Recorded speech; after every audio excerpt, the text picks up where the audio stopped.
Some of you might describe this figure as fantastic, amazing, spectacular, maybe.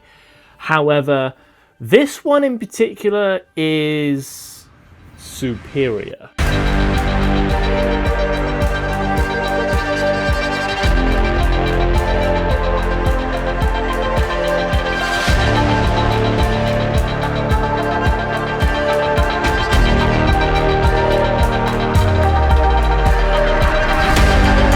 Welcome to another Marvel Legends unboxing review. I just want to say massive thank you for all of the love on my Mattisspiderman figure review. The people that have watched it seemed to have liked this figure a lot, so he'll just be chilling in the background over here whilst I unbox this bad boy. So who is the superior Spider-Man? What does he do?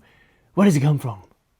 Well, Superior Spider-Man essentially originates from the comic books, and Spider-Man, or Peter Parker, gets taken over by another... So it's almost like another symbiotic relationship, only with another man. A man inside a man?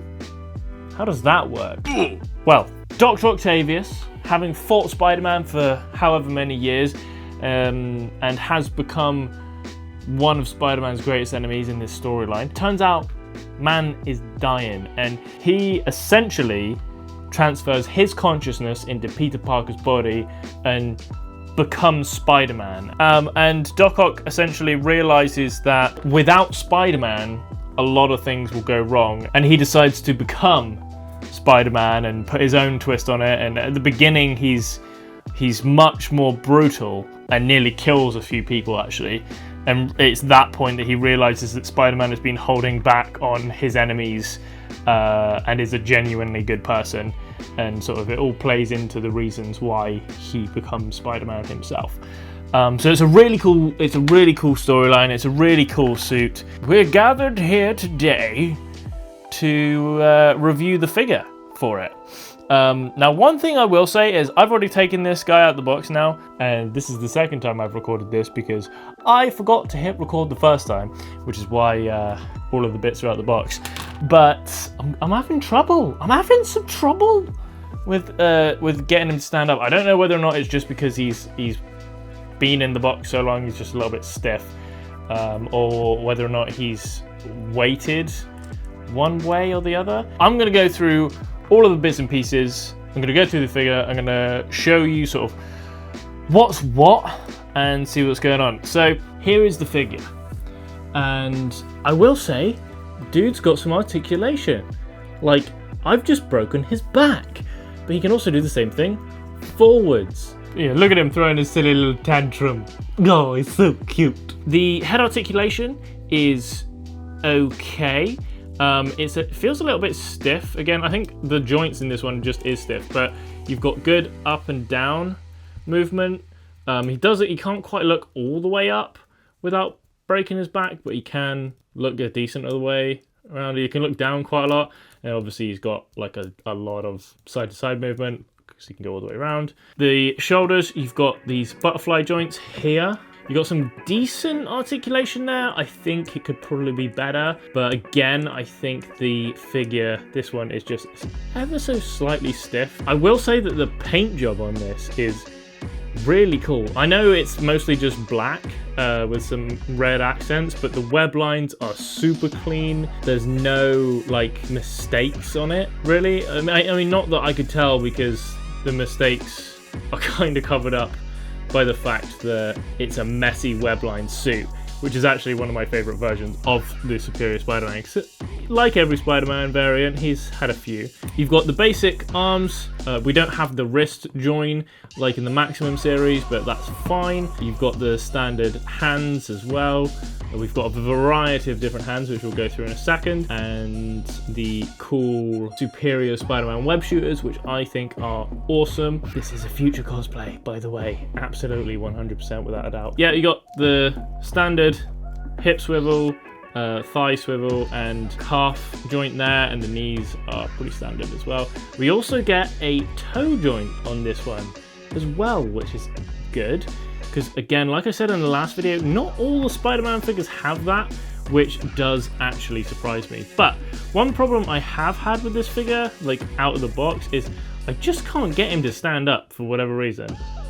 Like, he is just, I think he's just back heavy, because he's got a lot more here at the back, and I think that is to support like the accessories and all of this stuff, which I'm gonna go through now. So I'm just gonna lie him down instead of struggling. We get a cool Spidey head. So this one is like almost the standard one, and then the one on the figure out of the box has this like reflective mirrored look, which I really like. I actually don't know which one I'm more likely to use. I really like both, and I'd probably switch them out equally. We get some web shooter hands like these, which are cool, pretty standard for Spider-Man, but we also get these claw hands, which really showcase the different fingers that the Superior Spider-Man has, because he has almost claw-like gloves, which obviously the web shooter hands don't do. But yeah, and we also get the backpack where the spider legs come out of, because obviously this is Doc Ock, and he missed his mechanical arms, so built himself some spider versions, which is, I believe that this is where Peter steals the idea from. But we have two versions of this. Version 1 is without the pinholes for the Iron Spider legs, so this is just like a, if you're not displaying him with the legs for a while, you can just chuck that one on there and away you go. And then you have this version, which is ever so slightly thicker and has the pinholes for the Iron Spider legs. So it does protrude from the back of this figure quite a bit more, but it needs to in order to compensate for those pins. And then these are, or this is one of 4 Iron Spider legs. Now, all of the joints are a point of articulation. Now, I would definitely be careful whilst trying to pose these, because these do feel a little bit flimsy. So I wouldn't go throwing this about. Here it is with all 4 legs in, and I now understand why he is back heavy, is because these compensate for the weight.